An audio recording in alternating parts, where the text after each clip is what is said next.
Welcome friends, 2024-এর অষ্টাদশ লোকসভা ভোটের ফল ঘোষণা হয়েছে 4 জুন 2024।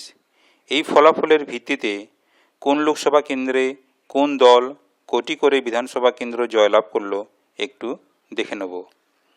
আজকে আমরা যে লোকসভা কেন্দ্র নিয়ে আলোচনা করব সেটি হলো রানাঘাট লোকসভা কেন্দ্র।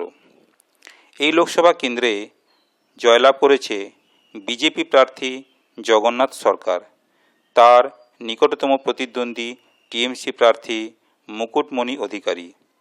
তাদের প্রাপ্ত ভোট যথাক্রমে 7,82,396 এবং 5,95,497। জয়ের ব্যবধান 1,86,899। এই রানাঘাট লোকসভা কেন্দ্রে 7টি বিধানসভা কেন্দ্রের মধ্যে বিজেপি জয়লাভ করেছে 6টি বিধানসভা কেন্দ্র এবং টিএমসি জয়লাভ করেছে 1টি বিধানসভা কেন্দ্র। ভিডিওটি ভালো লাগলে আপনারা শেয়ার করবেন। আপনারা ভালো থাকবেন, সুস্থ থাকবেন। ধন্যবাদ।